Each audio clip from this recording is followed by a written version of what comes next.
So, hey everyone, welcome to the first edition of the Horseshoe Mountain Classic Books podcast. I'm Mark, this is Christian, Hey everybody.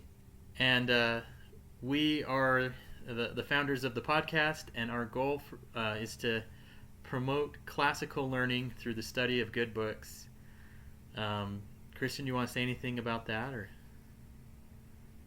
The purpose of these classics is that they help shape the ideas and the mindset of the life that we have today. And so our goal is to uh, take the modern mind and give it the access to those classics in the past because they're more available to everybody than ever before. But um, a lot of people don't know where to access them, where to find them, and the reason why you would want to. So I think it's great that we're getting this um, bridging that gap to the past.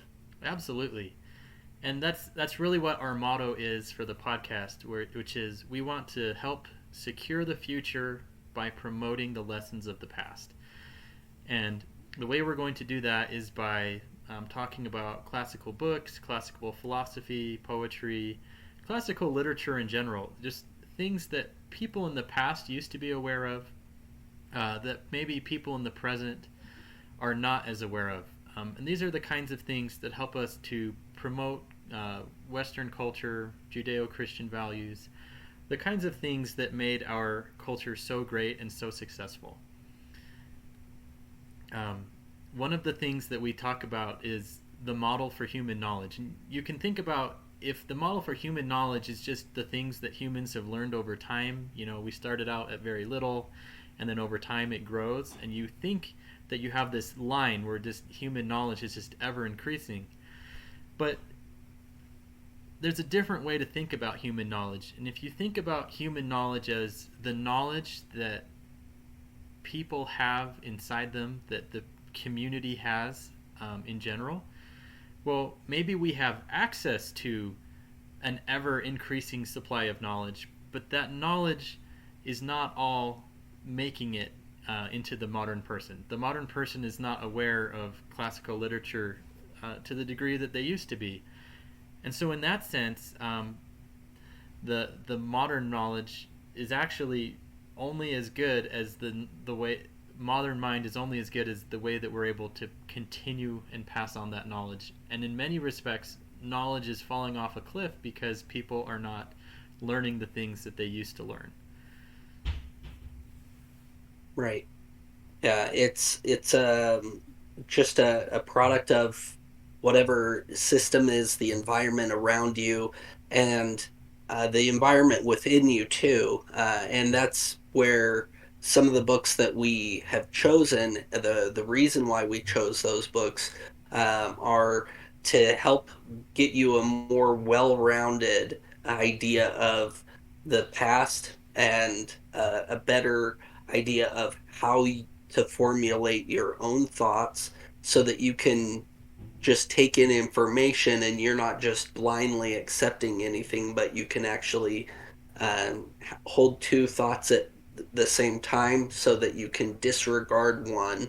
And, one thing that a word that I like is the word ruminate. And ruminate actually means when you're ruminating on something, cows ruminate, and that's how they process the cud into something that they can eat, right? That's the reason why they have four stomachs, is because they chew it.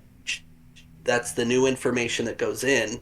They swallow it and they regurgitate some of that and chew on it again because you're bringing that up. And they do that four times so that they can eat grass or hay, and that's the reason why they're able to process that kind of food is that they ruminate on it. And so what I like about reading some of those classics in the past is you can get it straight from the source, where you're not just taking in somebody else's opinion on that subject. You're actually getting it from the source, and you can think your own thoughts, and it will help formulate your own mind towards from the past to the future, like you were saying, that bridge from the past into the future.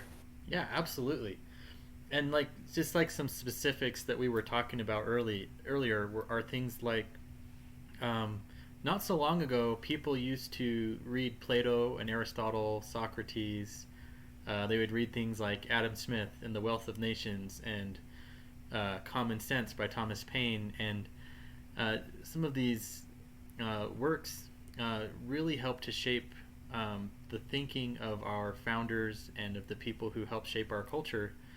And people used to be generally aware of the philosophies of these men.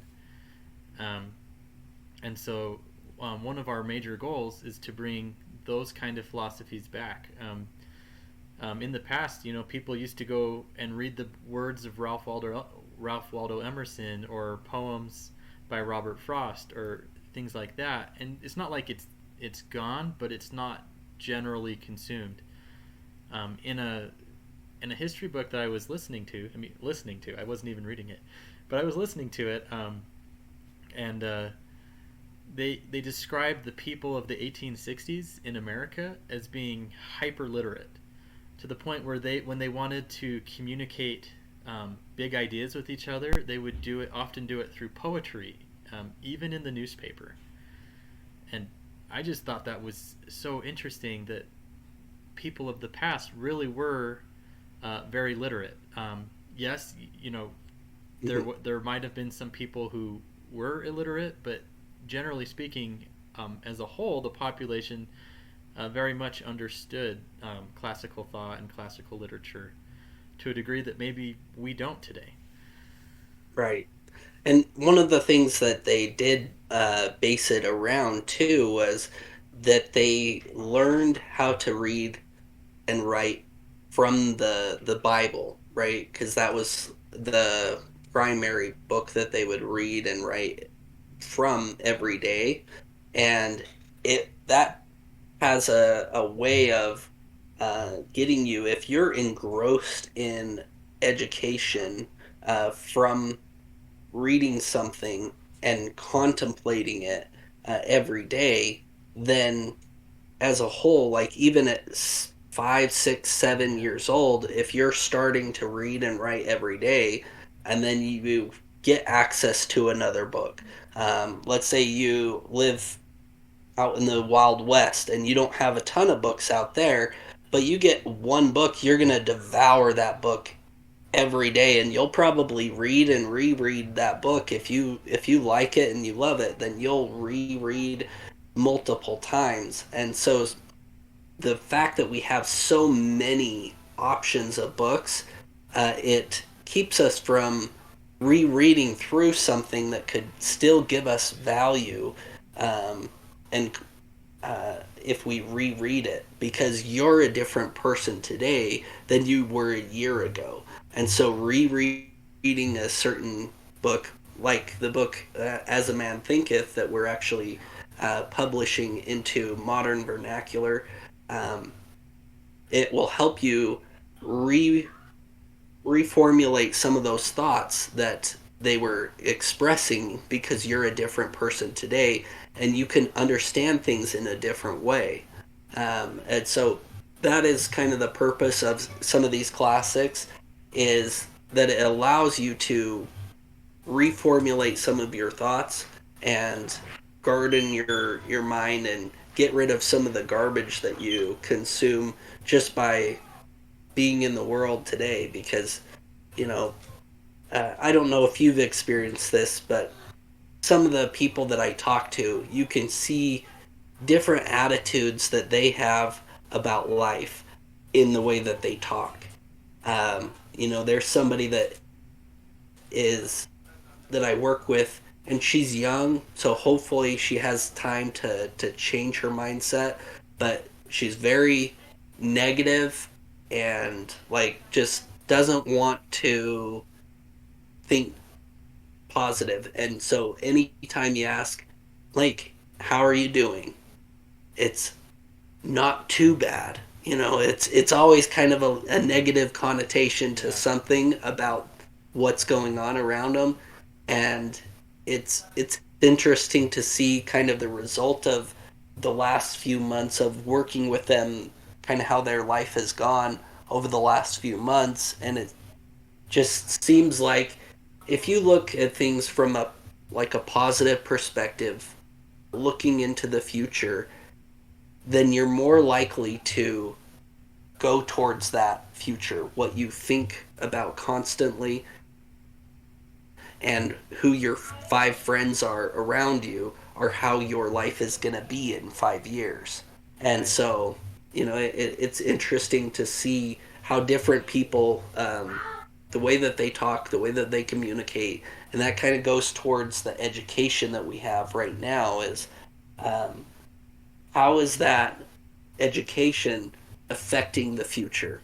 And if we don't bridge the past with the future, the positive points of the past into the future, then we're going to lose some of that information, some of the positive things that they had in the past, in the average person being educated and moving towards a positive goal. Yeah, I like the way you say that because this gets to the heart of what we were talking about with education, where it's like, what is the true meaning of education? We all understand that people need to be educated, but what is the goal of education? What is the end result that we're trying to produce with the education of children? And um, usually when we think, well, do we want them reading by age 7, or do we want the, or not, like age 5, maybe reading by age 5 and doing like math, all these different kinds of math and arithmetic, and then maybe once you've graduated high school, we say that you're educated, or maybe you have to go to college, and maybe that's the goal, is we're sending you to high school so that you can go to college and then you'll be educated. But I think that we're not specific enough about what we think that education should mean. What kind of values do we want our children to have? What kind of thoughts do we want to foster within them? What kind of hopes and dreams? What kind of people do we want them to be?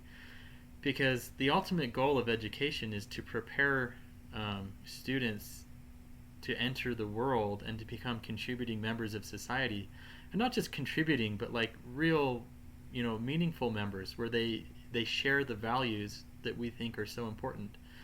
And so I think that by decoupling education from religion, and decoupling education from our standard values, where now we're just teaching people facts, we're not really teaching them to have hearts and minds that are Right. carrying us into the future, I think it takes away a lot of the meaning and purpose that people feel. And perhaps that's what your friend is feeling. I certainly have met people who are like that, where their purpose is they're seeking ease or entertainment, or or just a nice, comfortable Comfortable. life.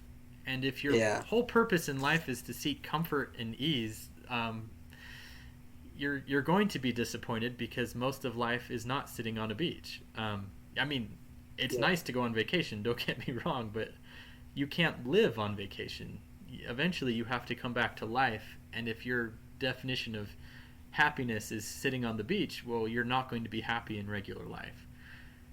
So how do we help people to find meaning in life? How do we help people to find value and to promote um, the good, and to have hope for the future?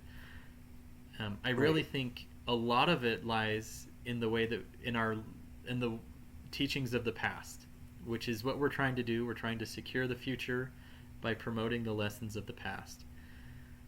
Um, Right. I like what you're saying there. So, the language arts program was created to help people learn how to think and how to um, critically think. And it was there to help create different debates. You have your different ideas, you have your different mindset about things, and your ideas, your mind can change with new information. And so the language arts program was designed to help formulate around the rest of the material that you were learning. So around all of the other material you're learning, math, science, all of that is within that language arts program. It helps you to think critically about those things, to take information and not just take it at face value, but to actually think about it deeper. And that's the reason why they had those classics, and they would actually teach what Plato thought, what Socrates thought, and they would go deep into some of the mindset of the past so that you can have a well-rounded idea of things for the future. And that's where I feel like one of the failings of the school system today is they're trying to make the school system around the student to be safe, to be a safe environment for them, which, you know, on the surface it seems like that's a good goal. But in the world, you have to venture out into the unknown. You have to go out and you have to take care of yourself. You have to protect yourself in the world against the dangers of the world. Because not only, you know, it wasn't very long ago in the human uh, process that we were fighting for our lives every single day. You know, it's only a new thing that in the modern world where we feel like we don't have to fight for our lives every day. And so, you know, the fact that you go out in faith into the unknown every day, that you're conquering that unknown and you're creating safety around yourself, you become that form of safety within yourself. Whereas today, you know, they think, oh, well, that's craziness is just going to stay in the school system.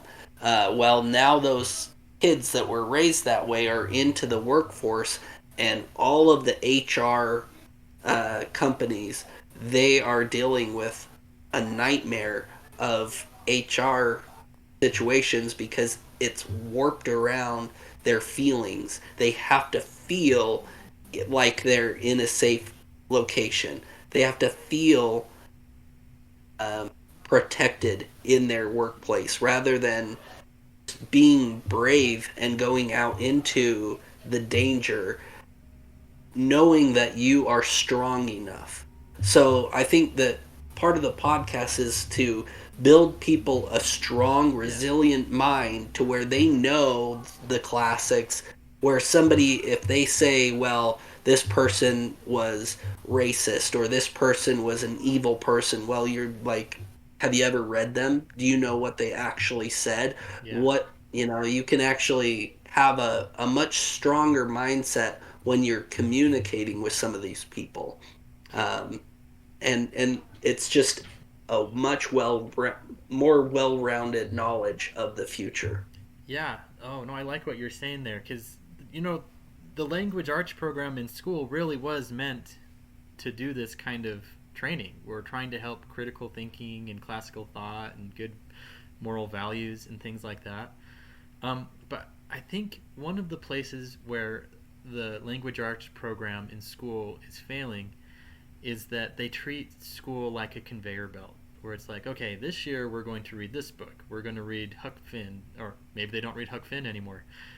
This year we're going to read Tess of the Dubervilles. This year we're going to read this. This year we're going to read that. You read it one time. You never ruminate on it.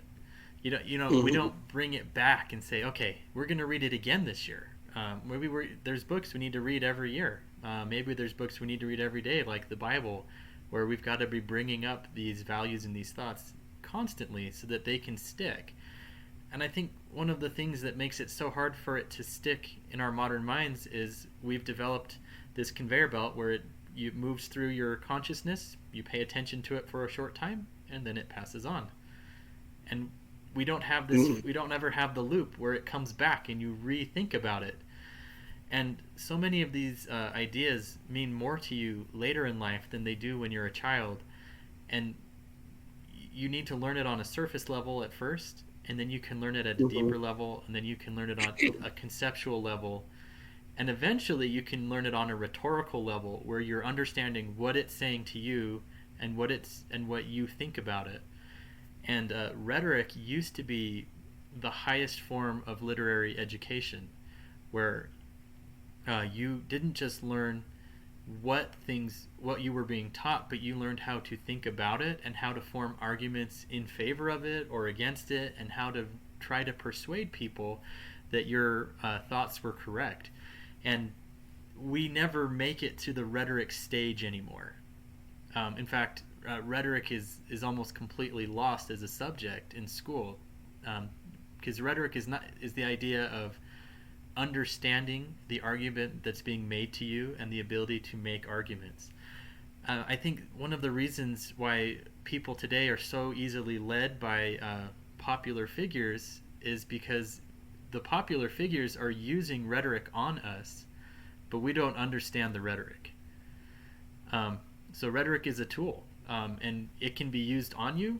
It can be used in your favor. You can use it um, for understanding and for persuasion. But if you don't understand the tool that other people are using on you, it makes it very difficult for you to identify truth from fiction, or just identify the arguments that are being made to you today. So in order for people to have that strength of character and that strength of mind, to where they can be self-sustaining intellectually, we've got to get people to think about things at a higher level.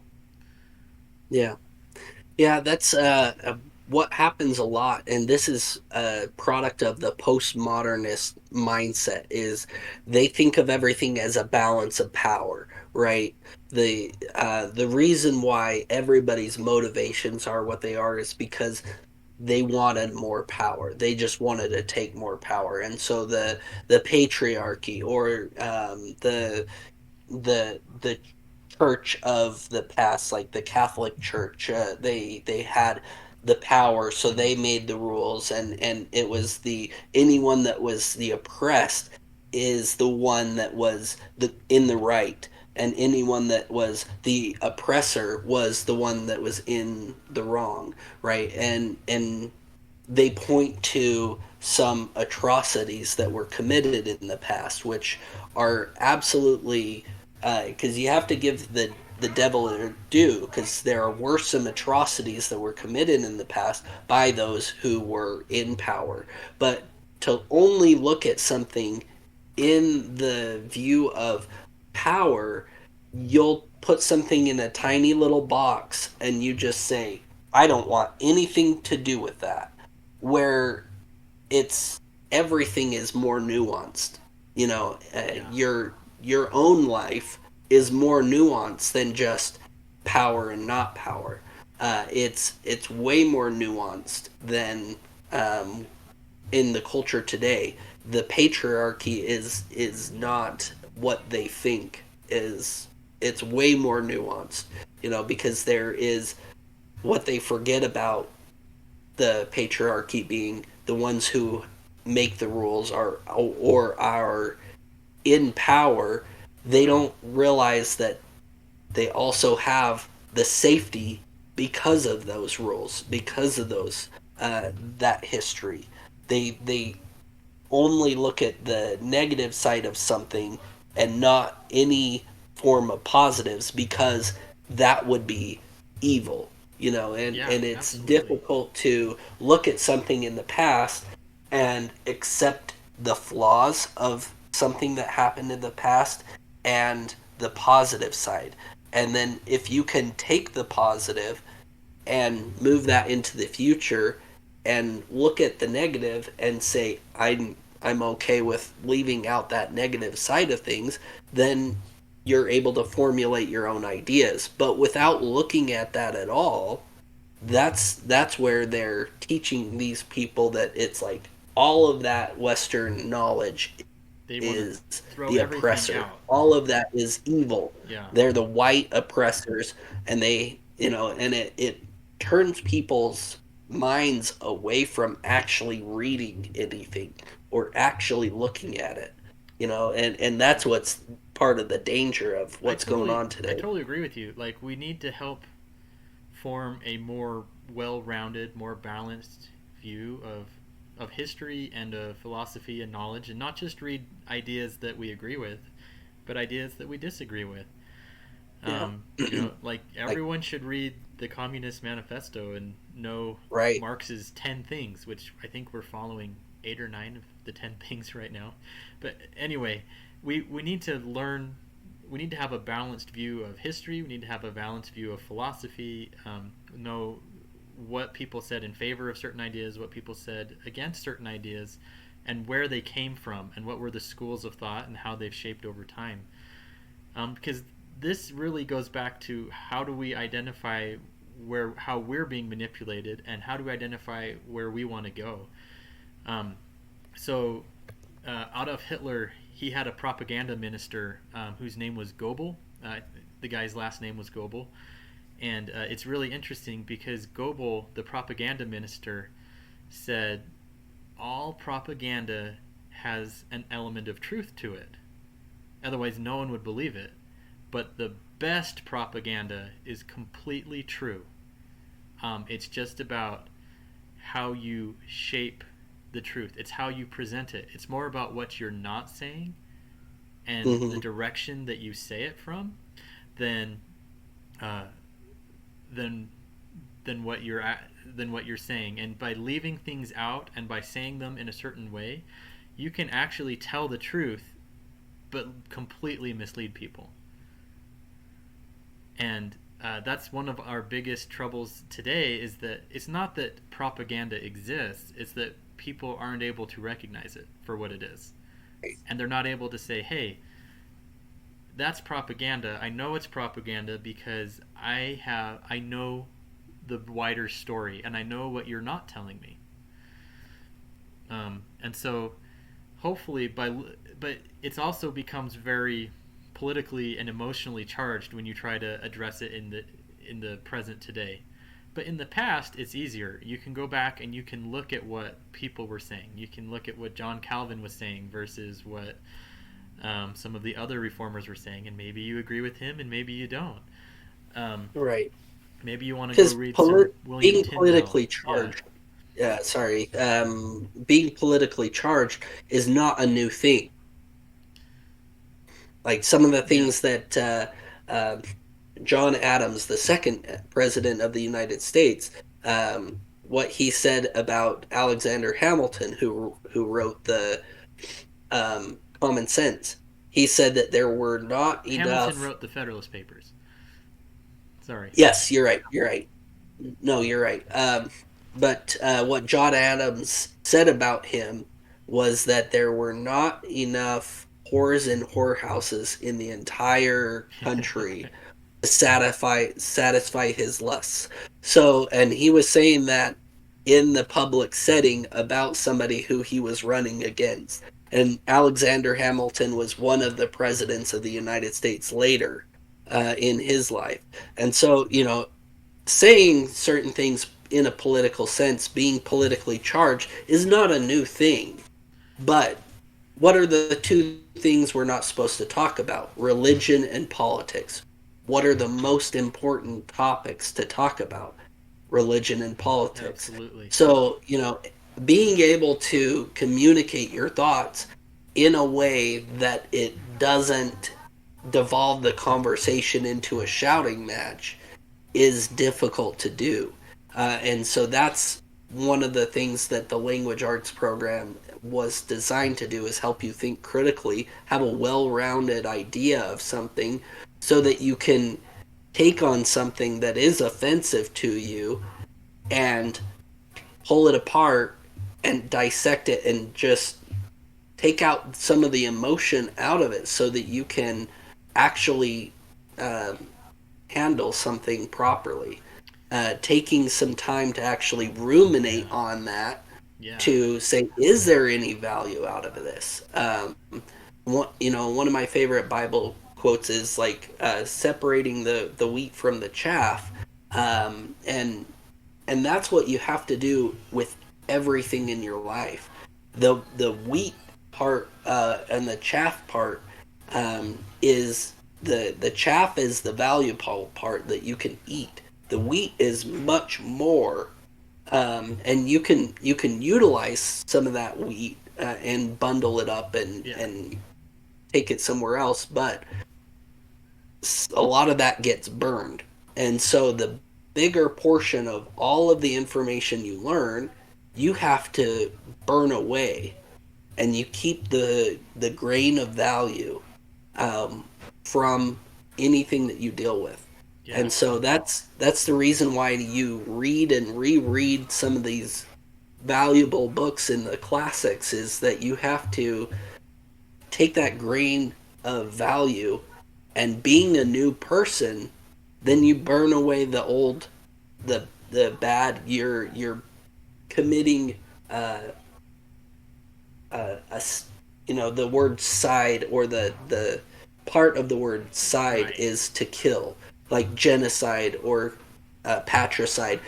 So you have to decide, which is to kill the alternative. You're deciding to remove That's what that some of the means. Okay. unvaluable things, and that's where learning these classics is so valuable, is because you can actually get a well-rounded idea of life and value And yeah, and your as we're own getting to the education. end here, I like what you're saying. We definitely should visit that debate between the Federalists and the Anti-Federalists, Madison and Hamilton and Jefferson, all those guys, because that debate gets into the heart of America and what, as Americans, why why is America the way it is?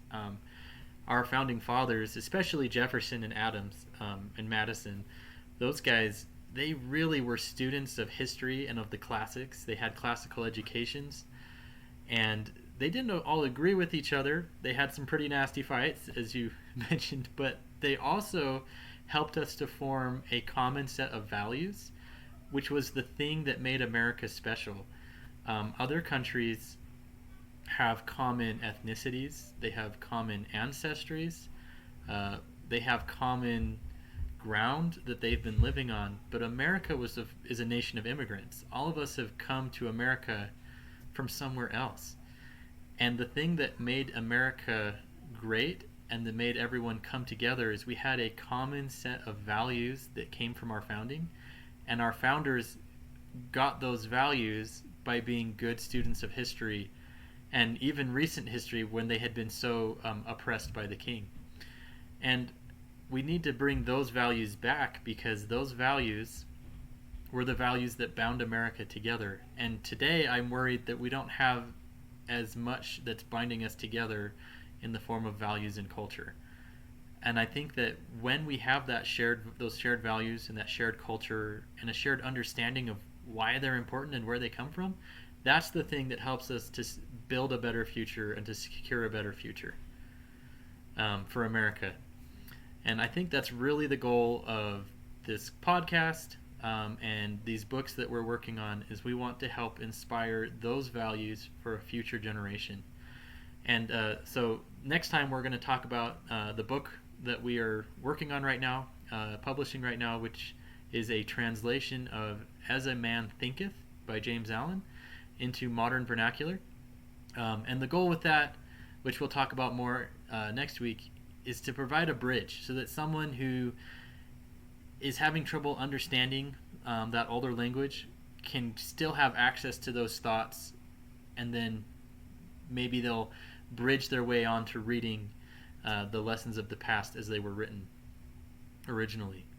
So, Christian, you got any closing thoughts before we end this? No, I think that's a good ending point. Both you and I could probably have a 12-hour conversation, but for Yeah, the sake of any listeners or viewers, I think that it is good to have a good stopping point, so we can pick this up next week. awesome. Well, thank you for being here, and we'll pick this up again next week where we talk about the book As a Man Thinketh. Thanks, everyone. See ya.